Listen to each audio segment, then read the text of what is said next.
Halo, ketemu lagi sama gua Ari. Di video kali ini gua mau bahas, ngupas tentang digital marketing buat laundry.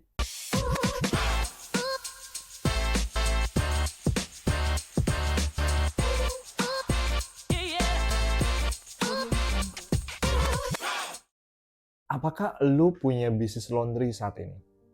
Nah, kalau punya bisnis laundry seperti apa yang lu punya? Gue menemukan bisnis laundry itu ada dua kurang lebih menurut pengamatan gue. Yang pertama adalah bisnis laundry yang lu punya brand. Ya, lu punya brand, punya services yang oke. Yang kedua adalah bisnis laundry yang non-brand, yang kadang di dalam rumah, ngumpet, ataupun kalau ada kiosnya itu brandnya ala kadarnya. Dia cuma jual services aja, nggak ada brandnya, ada mbak satu, alat juga ya beberapa alat gitu kan, beberapa pekerja. Nggak terlalu menjual dari sisi brand, paling ditempel doang, ada mungkin namanya apa laundry gitu, itu aja. Dari sisi manajemennya juga kurang rapi, pencatatannya juga masih ya tulis tangan kadang, manual kayak gitu ya. Nah, lu termasuk yang mana? Tips berikut akan lebih cocok jika lu punya usaha laundry yang ada brandnya atau lu mengembangkan brandnya. Beberapa hal bisa dilakukan sebagai berikut.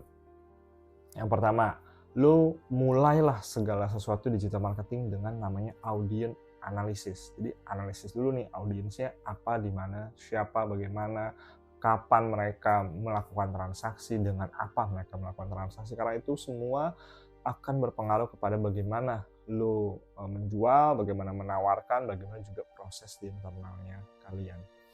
Yang kedua, buatlah brand identitas.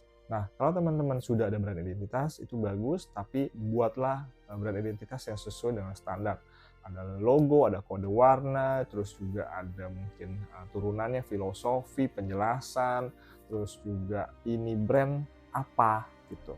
Buatlah yang proper. Kemudian teman-teman penting untuk buat apa yang namanya offering atau penawaran.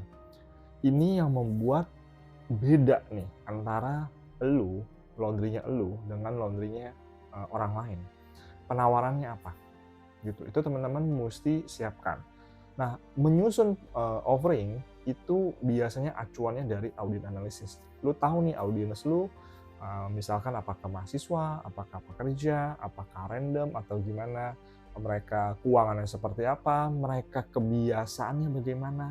Nah, dari situ lu mungkin bisa menyusun offering yang sesuai. Contoh, misalkan lo tinggal di perumahan yang isinya adalah teman-teman milenial, ya keluarga muda. Mereka pergi pagi, pulangnya malam gitu kan.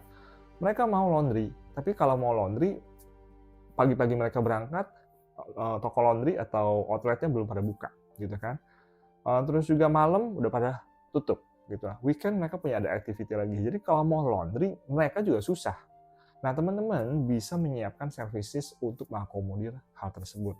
Apakah pick up atau mungkin bagaimana caranya teman-teman bisa mengambil package mereka gitu, atau laundryan mereka teman-teman cuci dan kemudian teman-teman kirimkan kembali, atau mungkin jam tertentu bisa diatur. Intinya ada offeringnya. Atau teman-teman bisa buat package lain atau offering lain dengan audiens yang berbeda. Misalkan teman-teman bisa siapkan penawaran yang unlimited, cuci unlimited nih, sifatnya subscription atau langganan. Misalkan bayar 500.000 ya, 500.000 sebulan unlimited tuh, mau cuci berapa banyak juga udah cuci gitu kan. Itu mungkin bisa dilakukan, tapi teman-teman hitung terlebih dahulu. Yang penting teman-teman siapkan offeringnya. Nah, offering juga nanti akan berpengaruh kepada promosinya, bentuk promosinya seperti apa, pesannya seperti apa. Nah, sesudah itu kemudian baru teman-teman mulai buatlah konten di sosial media. Tapi ada satu catatan, ini tidak akan terlalu efektif konten. Nanti gue jelasin di belakang kenapa. Kemudian teman-teman setelah konten, teman-teman bisa buat, dan ini penting banget, namanya remarketing. Teman-teman kirimkan pesan lewat email, pesan lewat WhatsApp. Itu penting untuk mengingatkan mereka kembali dan juga membangun hubungan. Nah, apakah semuanya ini, infrastruktur dan kegiatan ini dilakukan akan menambah jumlah customer atau meningkatkan sales? Jawabannya gue nggak tahu. Karena ada banyak faktor dari sisi bisnis yang di luar lingkup marketing yang lu juga perlu make sure, pastikan dan benahi. Contoh, misalkan lokasi. Lokasi lu di mana outlet lu berdiri? Apakah di lingkungan yang proper atau tidak? Kemudian juga marketnya siapa? Kalau lu berdirinya outletnya adalah di lingkungan kos-kosan mahasiswa, itu mungkin possible.